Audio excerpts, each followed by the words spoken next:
والطير فهم يوزعون حتى إذا أتوا على واد النمل قالت نملة يا أيها النمل ادخلوا مساكنكم لا يحطمنكم سليمان وجنوده وهم لا يشعرون. ترجمہ ہے کہ اور سلیمان علیہ الصلوۃ والسلام کے لیے کسی مہم کے سلسلے میں، کسی سفر کے سلسلے میں اس کے جنوں، انسانوں اور پرندوں کے لشکر جمع کیے گئے. حضرت سلیمان علیہ الصلوۃ والسلام نے سارے لشکر جمع کیے. یہ ان کو امتیاز تھا کہ ان کو جنوں پر بھی گویا قوت بس اور حکومت دی گئی اور چرند پرند پر بھی، اور ان کی جماعت بندی کر دی گئی تھی. ہر ایک کے گروہ الگ الگ بن گئے تھے، سب بندی جماعت بندی کر دی گئی تھی. یہاں تک کہ جب وہ چونٹیوں کی ایک وادی پر پہنچے، یہ قرآن کا ارشاد ہے، ترجمہ کر رہا ہوں آیت کا.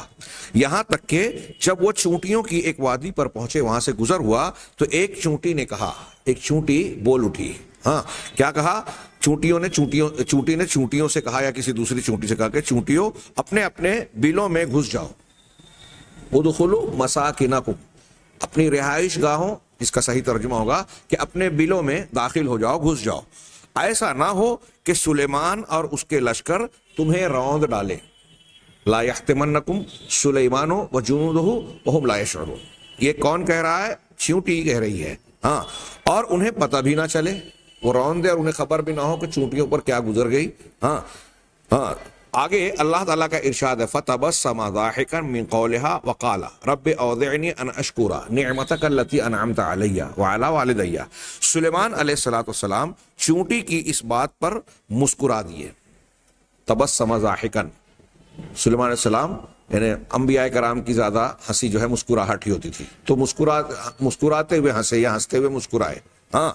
اور دعا کی، اللہ تعالیٰ کا شکر ادا کرتے ہوئے یہ دعائیہ کلمات کہے کہ اے میرے پروردگار، رب اوزعنی، مجھے توفیق دے کہ میں تیری اس نعمت کا شکر ادا کر سکوں جو تو نے مجھے اور میرے والدین کو عطا کی ہے. مجھے اور میرے والدین کو یہ جو نعمت دی ہے، میرے والد داؤد علیہ السلام کو، کہ ہم کو ایسی حکومت عطا فرمائی، اس پر تو ہمیں توفیق دے کہ ہم شکر ادا کریں. اور اس بات کی بھی کہ میں ایسے عمل کروں جو تجھے پسند ہو. کیا ہے؟ وَأَنْ أَعْمَلَ صَالِحًا تَرْضَاهُ، ایسے نیک عمل کروں جو تجھے پسند ہو، اور اپنی رحمت سے مجھے اپنے صالح یعنی نیک بندوں میں شامل کر لے. وَأَدْخِلْنِي بِرَحْمَتِكَ فِي عِبَادِكَ الصَّالِحِينَ. یہ دیکھیے یہاں میں اس آیت پر غور کیجئے. حضرت سلیمان علیہ السلام اپنے لشکر کے ساتھ گزر رہے ہیں. ایک چونٹی، اب اللہ تبارک و تعالیٰ نے کس طرح اسے اس بات کا علم اور معرفت عطا کی، یہ ایک دیگر بات ہے. لیکن ایک چونٹی دوسری چونٹیوں سے کہہ رہی ہے. چونٹیوں میں ابھی ہم آگے جائیں گے کہ باقاعدہ نظام ہوتا ہے. اور چونٹیوں کی سردار کو عربی زبان میں یعصوب کہتے ہیں، جو ان کی ملکہ ہوتی ہے. تو اس نے دوسری چونٹیوں سے کہا کہ اپنے گھروں میں داخل ہو جاؤ. پہلی چیز اس آیت سے یہ معلوم ہو رہی ہے کہ چونٹیاں آپس میں بات کرتی ہیں. قرآن یہ کہہ رہا ہے 1400 سال پہلے، اور قرآن جو بات اور واقعہ نقل کر رہا ہے وہ اس سے بھی صدیوں پہلے کا ہے، حضرت سلیمان علیہ السلام کے زمانے کا. اسے ذکر کر رہا ہے قرآن، اس کی خبر دے رہا ہے اس واقعے کو، یعنی ایک ماضی کی غیب کی خبر حضرت سلیمان علیہ السلام اور چونٹی سے متعلق. پھر اس کے بعد اس میں چونٹی کے کلام کرنے کا، بات کرنے کا تذکرہ ہے. اتنا ہی نہیں کہ چونٹی نے بات کی، بلکہ حضرت سلیمان علیہ السلام نے اسے سنا بھی. حیرت انگیز بات یہ نہیں ہے 1400 سال پہلے یا اسے صدی دو صدی پہلے، اب بھی بہت سارے لوگوں کو اس بات کو ماننے میں کچھ نہ کچھ جو ہے دل میں جو ہے تردد ہوگا، اور ایسی باتیں تاویلاً کہیں گے جو اس کو حقیقی معنی سے پھیر دینے والی ہوگی تاکہ لوگوں کی سمجھ میں آئے. لیکن آج دیکھیے کہ سائنس اور علمی تحقیق نے، قرآن نے جو کہا تھا، آج علم وہی دیکھنے پر مجبور ہے، وہی ماننے پر مجبور ہے. یہ ہم آگے جانیں گے. اتنا ہی نہیں، اسی آیت کے آگے اللہ تعالیٰ فرماتا ہے وَتَفَقَّدَ الطَّيْرُ، اور سلیمان علیہ السلام پھر ایک موقع ایسا آیا کہ سلیمان نے پرندوں کا جائزہ لیا تو کہنے لگے کیا بات ہے، مجھے ہدہد نظر نہیں آ رہا ہے. وَتَفَقَّدَ الطَّيْرُ فَقَالَ مَا لِيَ لَا أَرَىٰ الْهُدْهُدَ، کہ کیا بات ہے، میں ہدہد کو نہیں پا رہا ہوں. امکان کیا ہے، لا أَرَى الْهُدْهُدَ أَمْ كَانَ مِنَ الْغَائِبِينَ، کیا وہ کہیں غائب ہو گیا ہے، اگر ایسی بات ہوئی تو میں اسے سخت سزا دوں گا، لأعذبنہ عذابا شدیدا او لأذبحنہ، یا اسے ذبح کر ڈالوں گا، یا وہ میرے سامنے کوئی معقول وجہ پیش کرے، او لیأتینی بسلطان مبین، فمکث غیر بعید فقال احطت بما لم تحط به وجئتک من سبأ بنبأ یقین۔ اور تو ابھی تھوڑی ہی دیر گزری تھی کہ ہدہد آ گیا اور کہنے لگا کہ میں نے وہ کچھ معلوم کیا ہے جو ابھی تک آپ کو معلوم نہیں ہے، میں نے علم کا وہ احاطہ کیا، سلیمان علیہ السلام نبی ہیں، ہدہد ایک پرندہ ہے، مجھے جو بات معلوم ہے وہ آپ کو معلوم نہیں۔ کیا معلوم نہیں؟ کہ قوم سبا سے متعلق ایک یقینی خبر آپ کے پاس لایا ہوں۔ یہ قوم سبا جنوبی یمن کے علاقے میں تھی۔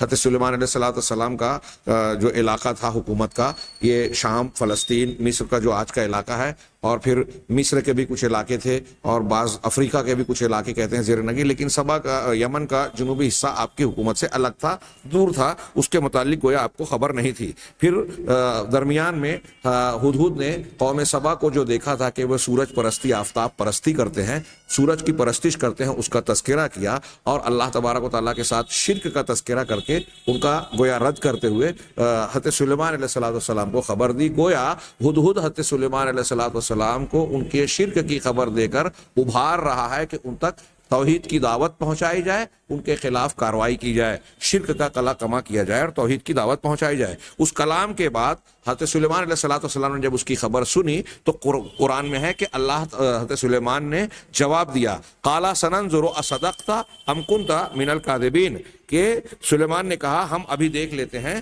کہ تو سچ کہہ رہا ہے یا جھوٹا ہے۔ ہدہد سے کہا کہ تو سچ بول رہا ہے یا جھوٹ بول رہا ہے، ہم ابھی اس کو پرکھ لیتے ہیں، معلوم کر لیتے ہیں۔ ہاں، یہ میرا کیا ہے، اذهب بکتابی ھذا، یہ میرا خط لے کر لے جا اور ان کی طرف پھینک دے، فألقہ الیہم، ان کے پاس میرا یہ خط ڈال دینا، ثم تول عنہم فانظر ماذا یرجعون، پھر خط ڈال دینے کے بعد پھر ان سے ہٹ کر دیکھ کہ وہ کیا جواب دیتے ہیں۔ یہ پورا واقعہ سورہ نمل کی آیت نمبر 17 تا 28 میں آپ ملاحظہ فرمائیے اور غور کیجئے اس پر۔ تو اس میں 2-3 چیزیں یہ معلوم ہوتی ہیں کہ حضرت سلیمان علیہ السلام کو اللہ تبارک و تعالیٰ نے جہاں جنوں پر اختیار دیا تھا، وہاں پرندوں اور جانوروں پر بھی بس تو دیا ہی تھا، ساتھ ساتھ ایک خصوصیت دی تھی کہ پرندوں اور چرندوں کی بولیاں آپ کی سمجھ میں آتی تھی۔ وَعُلِّمْنَا مَنْطِقَ الطَّيْرِ، ہمیں پرندوں کی بولیاں سکھائی گئی ہیں۔ حضرت سلیمان علیہ السلام نے ایک دوسرے مقام پر ذکر کیا، یعنی وہ جو بولتے تھے حضرت سلیمان علیہ السلام کی سمجھ میں آتا تھا۔ اتنا ہی نہیں، حضرت سلیمان علیہ السلام کو اگر کچھ کہنا ہوتا تھا تو اس کو دیکھ رہے ہیں کہ ہدہد سے ایک بات آپ نے کہا، پہلے جو چونٹی کی بات سنی تو اس پر صرف ہنسنے کا ذکر ہے، سننے کے بعد اللہ کا شکر ادا کیا، اور ہدہد سے تو باقاعدہ کلام کا تذکرہ ہے۔ اب وہ اشاروں کے طور پر یا جس انداز میں بھی اللہ تبارک و تعالیٰ نے ان کو سکھایا تھا، اسے اپنی بات کو پرندوں یا جانوروں تک پہنچاتے تھے، لیکن قرآن یہ کہہ رہا ہے کہ حضرت سلیمان علیہ السلام کی ان باتوں کو جانور پرندے سمجھتے تھے اور ان کی تعمیل کرتے تھے۔ ہدہد حضرت سلیمان علیہ السلام کا خط لے کر ملکہ سبا کے پاس گیا، دربار میں ڈالا۔ یہاں کچھ لوگوں نے کہا کہ ہدہد کسی شخصیت کا نام ہے یا کسی قبیلے کا نام ہے، اور اس قسم کی تعویل کرنے کی کوشش کی۔ اہل علم نے اس کا رد کیا اور کہا کہ اگر آپ سوچئے کہ اگر کوئی انسان ہوتا ہدہد تو اس کو حضرت سلیمان علیہ السلام یہ نہیں کہتے کہ جا کے خط ڈال دینا اور پھر کنارے ہٹ کر دیکھنا کہ وہ کیا جواب دیتے ہیں۔ ظاہر سی بات ہے کہ اگر کوئی انسان ایلچی کے طور پر جا رہا ہے اور کسی بادشاہ کے پاس خط پھینک کر کنارے کھڑا ہو جائے تو یہ بدتمیزی اور اصول کے خلاف بات مانی جائے گی، یہ خود ایک خلاف اصول اور بے عزتی اور اہانت سمجھا جائے گا۔ یہ چیز پرندے کے ذریعے سے ہوگی تو اس میں کوئی ایسی بات ہے نہیں کہ ایک تو ڈالا گیا خط اور پھر اس کو ہٹ کے دیکھے کہ وہ کیا رد عمل کا مظاہرہ کر رہے ہیں۔ تو یہ ہدہد اپنے حقیقی معنی میں جو ایک خاص پرندہ ہے، اس کے متعلق بات کہی گئی ہے۔ اور حضرت سلیمان علیہ السلام کے خط کا جو اثر ملکہ سبا اور اس کی قوم پر پڑھا، اہل علم اور اہل تفسیر نے جو تفصیلات بیان کی اس میں ایک عنصر یہ بھی تھا کہ ایک شخص ہمیں خط بھیج رہا ہے، ایک پرندے کے ذریعے سے بھیج رہا ہے، اور اس مضمون کے ذریعے سے بھیج رہا ہے انتہائی مختصر، جامع اور اہم بات، اور ایسا انداز ہے کہ اگر تم نے نہیں مانا تو پھر تمہارے لیے جو ہے تم کو انجام کے لیے منتظر رہنا چاہیے تھا۔ ان چیزوں نے ان کو بہت متاثر اور مروب کر دیا۔ اتنا ہی نہیں، جب ملکہ سبا جسے کہا جاتا ہے کہ بلقیس نام تھا، حضرت سلیمان علیہ السلام کے پاس پہنچی، اور اس سے پہلے حضرت سلیمان علیہ السلام اس کا تخت منگوا چکے تھے، یہ چیز بھی اس کے لیے بہت اثر انداز ہونے والی بنی۔ پھر اس کے بعد جو سرح ممرد شیشے کا منڈھا ہوا جو ہے محل دیکھا ان کا، اور اس کی غلط فہمی ہوئی کہ یہ پانی ہے، اور اپنے پائنچے اٹھا لیے، اور پھر پتہ چلا کہ یہ تو شیشے کا منڈھا ہوا محل ہے، تعمیر ہے، تو اس پر بھی اسے افسوس ہوا۔ اور وہیں اللہ تعالیٰ نے ذکر کیا کہ وہ سلیمان علیہ السلام پر ایمان لے آئی، صرف شان و شوکت کو دیکھ کر نہیں، بلکہ حضرت سلیمان علیہ السلام کی ان ساری باتوں کو دیکھ کر اسے یہ یقین ہو گیا کہ حضرت سلیمان علیہ السلام سچے نبی اور پیغمبر ہیں، اور اللہ تبارک و تعالیٰ کی ان کو تائید ہے۔ تب تو ان کو اس طرح سے اللہ تعالیٰ نے یہ قوت، یہ سلطنت عطا فرمائی، اور جنوں ہی کو نہیں، پرندوں اور جانوروں کو بھی ان کا تابع بنا کر رکھا ہے۔ یہاں میں کچھ تفصیل کے ساتھ حضرت عبد الرحمن کیلانی کی کچھ تشریحات پیش کرنا چاہتا ہوں۔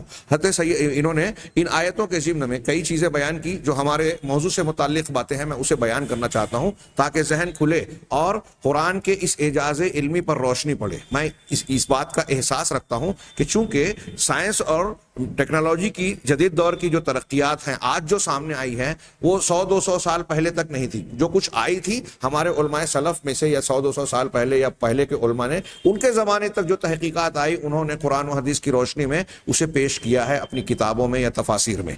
لیکن آج کے زمانے میں یہ ایک ضرورت ہے کہ جدید تحقیقات اور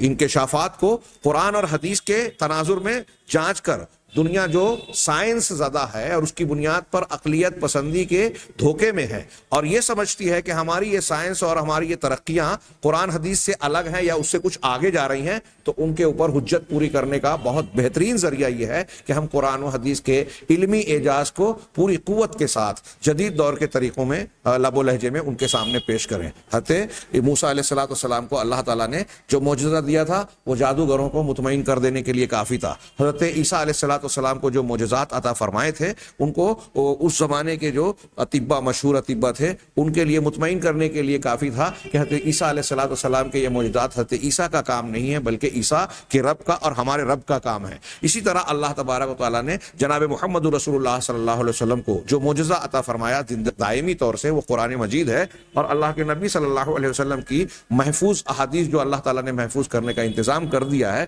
وہ ساری چیزیں بھی قیامت تک وہ لوگوں کے لیے مختلف پہرائے میں معجزہ بن کر حجت پوری کرتی رہے گی۔ لہذا جس زمانے میں قیامت تک، اب آج سائنس اور ٹیکنالوجی کے عروج کا زمانہ ہے، تو ہم اس کی روشنی میں غور کریں تو یہ معجزہ ہمیں مطمئن کرتا ہوا نظر آئے گا۔ اور وہ دنیا جو جدید تحقیقات کی روشنی میں الحاد، بے دینی، شرک اور کفر کی طرف لے جائی جا رہی ہے، مختلف منصوبوں اور ایجنڈوں کے تحت اس کو ذریعہ بنایا جاتا ہے۔ سائنس اور ٹیکنالوجی کی ترقیات کو آج لوگ ذریعہ بناتے ہیں نئی نسل اور پیڑھی کو یہ تاثر دینے کے لیے کہ اسلام تو 1400 سال پرانا ہے، یہ دقیانوسی اور رجت پسندی کی تعلیم دیتا ہے، جدید تحقیقات آج بہت آگے بڑھ چکی ہیں، اب قرآن اور حدیث کا آج کے ترقی یافتہ اور علمی دور میں، سائنسی دور میں کیا کام ہے۔ تو ہم اگر اس اعتبار سے اعجاز علمی پر غور کریں، اس کے مختلف مضامین کو چھانٹ چھانٹ کر تحقیقات کی روشنی میں دیکھیں، تو ہمیں نظر آئے گا کہ قرآن سے زیادہ، حدیث اور اللہ کے رسول صلی اللہ علیہ وسلم کی لائی ہوئی تعلیمات سے زیادہ سائنٹیفک دین روئے زمین پر نہ کوئی ہے اور نہ کوئی دوسرا ہو سکتا ہے۔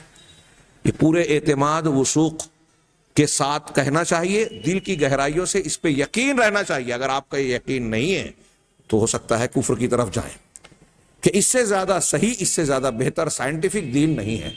اب ہم نے جو چیزیں پیش کی ہیں، میں ظاہر سی بات ہے کہ قرآن و حدیث کی کچھ باتوں کو کچھ اشاروں اور کچھ موٹی موٹی باتوں کی روشنی میں پیش کر پا رہا ہوں۔ اگر کسی ایک فن میں، جیسے اب یہی ہم جو پرندوں کی بولیوں کی بات کر رہے ہیں، اگر حیوانیات اور زولوجی کے ماہرین اپنی مہارت کی روشنی میں قرآن حدیث کے بیانات پر غور کریں تو اور زیادہ گہرائی سے انہیں قرآن و حدیث کے حقائق بے نقاب ہوتے ہوئے نظر آئیں گے، اور اس بات پر کھلا یقین ہوگا کہ واقعی قرآن نے جو بات 1400 سال پہلے بیان کی ہے، آج کا انسان اب اس کی کچھ باتوں کو جان رہا ہے۔ چنانچہ یہ کچھ تشریحات ہم ملاحظہ کریں۔ شیخ عبد الرحمن کیلانی صاحب نے عنوان قائم کیا، ایک عنوان کہ سیدنا سلیمان علیہ السلام کا جانوروں کی بولی سمجھنا اور اللہ کا شکر ادا کرنا۔ انہوں نے پہلے ایک پیراگراف میں جانوروں کی بولی سے متعلق گفتگو کی ہے، مجھے بہتر لگا کہ میں اسے بھی پیش کروں۔ چنانچہ اللہ تعالیٰ کی حیران کن قدرتوں میں سے ایک یہ بھی ہے کہ تمام انسان ایک ہی جیسی شکل رکھتے ہیں، ہر شخص کی ایک ناک، دو کان، آنکھیں، دو بازو اور دو پاؤں ہوتے ہیں، لیکن اس قدر یکسانیت کے باوجود ہر ایک کی شکل دوسرے سے مختلف ہوتی ہے۔ پھر ایک شخص کے اگر 6 لڑکے ہوں تو دوسرے لوگ یہ تو بتا سکتے ہیں ان سب میں ایک گنا مشابہت پائی جاتی ہے۔ اگر کوئی ایک شکل صورت کے قریب شکل کے ہوں تو دوسرے لوگ یہ تو کہتے ہیں کہ دونوں ایک جیسے ہیں، مگر ان میں تمیز صرف والدین اور قریبی رشتہ داران یا دوست احباب جو آشنا ہوتے ہیں وہی کر سکتے ہیں۔ پھر یہ اختلاف صرف شکل و صورت تک محدود نہیں، ہر انسان کے بولنے کی آواز، کھانسنے کی آواز، حتیٰ کہ پاؤں کی چاپ اور چلنے کی چال میں بھی اختلاف ہوتا ہے۔ قریبی لوگ کسی کے بولنے، کھانسنے یا چال ڈھال سے ہی یہ معلوم کر لیتے ہیں کہ یہ فلاں شخص ہے۔ بالکل ایسا ہی سلسلہ جانوروں اور پرندوں میں بھی ملتا ہے۔ جانوروں اور پرندوں میں بھی ایک بولی ہے جسے انسان سمجھ نہیں سکتے۔ جانوروں اور پرندوں میں بھی ایک بولی ہے جسے انسان سمجھ نہیں سکتے، مگر وہ آپس میں خوب سمجھتے ہیں۔ مثلا ایک پرندہ جب اپنے جوڑے کو بلاتا یا دانا دینے کے لیے اپنے بچوں کو بلاتا ہے، یعنی نر مادہ کو، مادہ نر کو بلائے، یا کوئی نر مادہ اپنے بچوں کو بلاتا ہے، یا انہیں کسی خطرے سے آگاہ کرتا ہے، کوئی ایک پرندہ اپنی جنس کے دوسرے پرندے کو کسی خطرے سے آگاہ کرتا ہے، تو ان تمام صورتوں میں اس کی بولی اور لب و لہجہ ایک جیسا نہیں ہوتا، اور اس فرق کو اس کے مخاطب پوری طرح سمجھتے اور اس کے مطابق عمل کرتے ہیں۔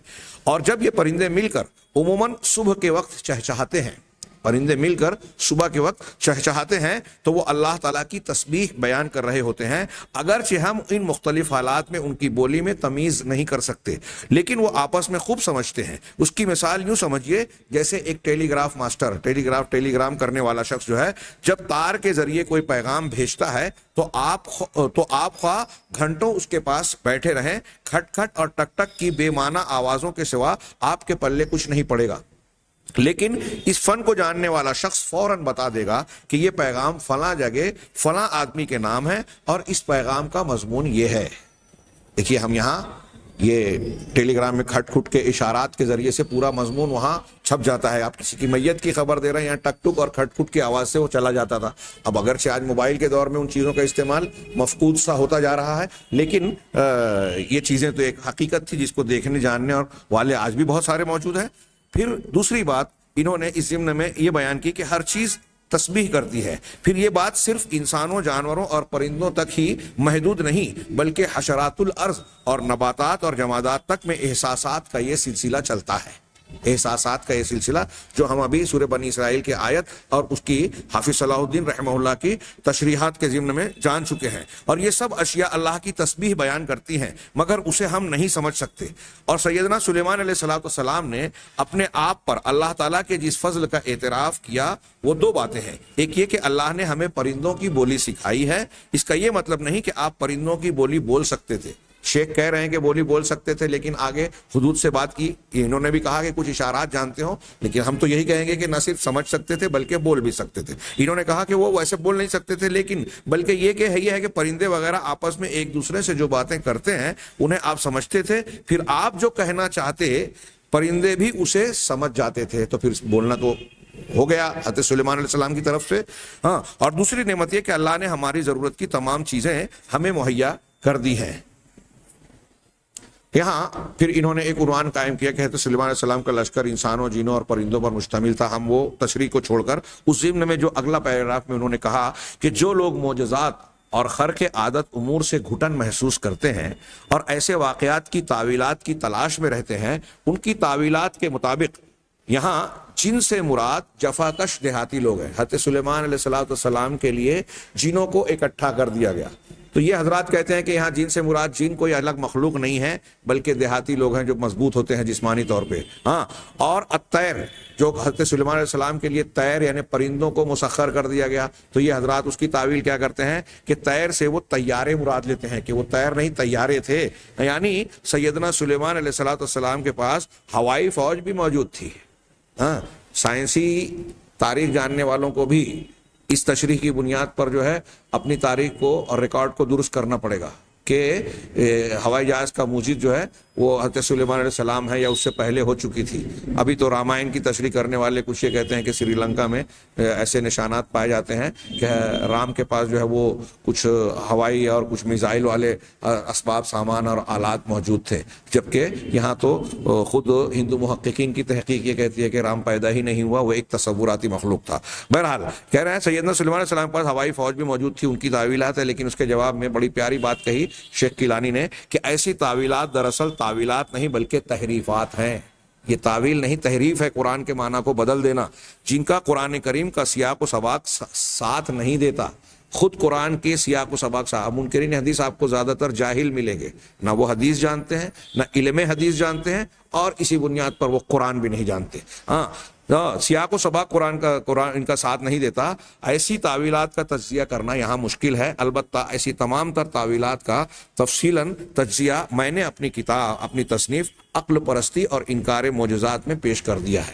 یہ انہوں نے اپنی کتاب کا حوالہ دیا، اور شیخ کی ایک بڑی مشہور فتنہ پرویزیت کئی جلدوں پر مشتمل کتاب ہے جو منکرین حدیث کے بہت سارے بلکہ تقریباً بیشتر اعتراضات اور تعویلات کا اس میں جائزہ لیا گیا ہے.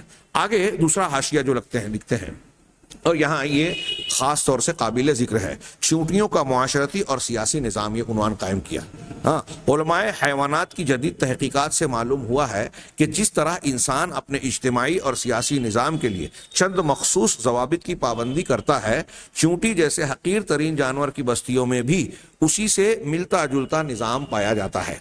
آدمیوں کی طرح چونٹیوں کے بھی خاندان اور قبائل ہوتے ہیں، انسانوں کی طرح چونٹیوں کے بھی خاندان اور قبائل ہوتے ہیں. یہ جو شیخ کیلانی صاحب کہہ رہے ہیں، سائنس اسے مانتا ہے. میرے سامنے سائنس کی دنیا کا ایک شمارہ ہے، میں ان کے تھوڑے موڑے کچھ اقتباسات ان اقتباسات کے بعد پیش کرنے کی کوشش کروں گا. ان میں باہمی تعاون اور تقسیم کار کا اصول اور نظام حکومت کے ادارات پائے جاتے ہیں. یہ شیخ کیلانی کہہ رہے ہیں تو منکرین حدیث سوال اٹھاتے ہوں گے. میرے پاس سائنس کی دنیا ہے، اس میں بتایا گیا ہے کہ کس طریقے سے چونٹیوں کے آپس میں معاشرتی اور اجتماعی نظام چلتے ہیں. یہاں تک کہ اگر کوئی چونٹی مر جاتی ہے تو ان کا جنازہ نکلتا ہے، چونٹیوں کا جنازہ نکلتا ہے. چونٹی جو خوراک جمع کرتے ہیں اس کے لیے ایک اسٹور روم ہوتا ہے، اس اسٹور میں خوراک جمع کی جاتی ہے. خوراک میں خرابی پیدا ہوتی ہے تو اس کو دھوپ میں سکھا کر پھر واپس لے جایا جاتا ہے. ایسے اور بھی کئی معنی. ان کے اندر کمیونیکیشن کا ایک نظام اور سلسلہ ہے جس کو آج سائنس تسلیم کر رہی ہے. آگے ہم اسے پڑھیں گے. شیخ کہہ رہے ہیں، پھر سے میں اس جملے کو پڑھ رہا ہوں، آدمیوں کی طرح چونٹیوں کے بھی خاندان اور قبائل ہوتے ہیں. ان میں باہمی تعاون اور تقسیم کار کا اصول اور نظام حکومت کے ادارات پائے جاتے ہیں. ایک تو نظام حکومت ہے، چونٹیوں کی ملکہ یعصوب کہلاتی ہے، اس کے فرما بردار سب ہوتے ہیں. اور پھر مزدور چونٹیاں، کارکن چونٹیاں، فوجی چونٹیاں، اور اس طرح اور بھی کام کرنے والی مختلف چونٹیوں کا الگ الگ گروپ ہوتا ہے. ان کی رہائش کی الگ الگ کالونیاں ہوتی ہیں، ہر ایک کی پہچان کے لیے ان کی اپنی مخصوص بو ہوتی ہے. حکومت کا پورا نظام ہوتا ہے، ایک دوسرے کے حسب مراتب آرڈر اور احکامات تسلیم کرتے ہیں. کمیونیکیشن ہوتا ہے، ادارات پائے جاتے ہیں. ان کی بھی زبان ہے جس کو سب چونٹیاں سمجھتی ہیں. ان کی زبان ہے جن کو سب چونٹیاں سمجھتی ہیں.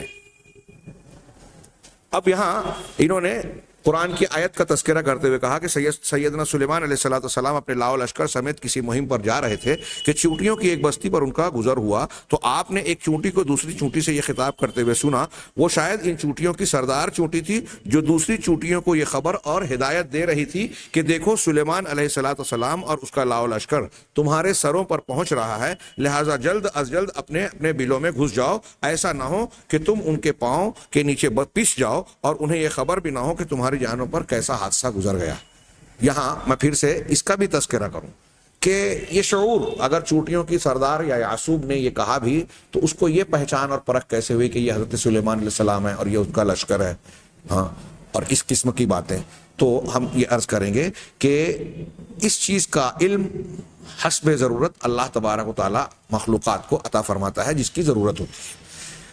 جس طریقے سے اس رب العالمین نے ان جانوروں کو، نباتات، جمادات کو تسبیح سکھائی، حمد سکھائی، جس کا تذکرہ قرآن نے کیا کہ کائنات کی ہر چیز ہاں حیوانات ہوں، پرندے ہوں، سمندر میں جینے والے حیوانات ہوں، یا جمادات، پہاڑ پیڑ پودے نباتات ہوں، سب اللہ کی تسبیح حمد کے ساتھ بیان کر رہے ہیں۔ تو جب یہ سب کچھ کر رہے ہیں ہاں تو کس نے سکھایا؟ یہ اسی رب العالمین نے، جس نے ان کے اندر زندگی کے جینے کا طریقہ ڈال دیا۔ ہاں وَأَوْحَيْنَا إِلَى النَّحْلِ، ہم نے شہد کی مکھی کے دل میں یہ بات ڈال دی، وحی کی مطلب دل میں بات ڈال دی۔ تو جس پروردگار نے جینے کے طریقے کو سکھا دیا، اسی پروردگار نے حمد اور تسبیح کا طریقہ بھی سکھایا، اور اسی پروردگار نے یہ ضروری معلومات بھی دی۔ یہاں ہمارا آج کے درس کا وقت ختم ہو رہا ہے، لہٰذا میں اس ادھوری گفتگو کو یہاں روک رہا ہوں۔ انشاءاللہ اگلے درس میں ہم اس بات کو آگے بڑھائیں گے، یہاں سے شیخ کیلانی کے اقتباسات اور اس سے جڑی ہوئی دوسری معلومات کو انشاءاللہ پیش کرنے کی کوشش کریں گے۔ اللہ تبارک و تعالی ہمیں صحیح علم اور صحیح عمل کی توفیق دے۔ وآخر دعوانا ان الحمد للہ رب العالمین۔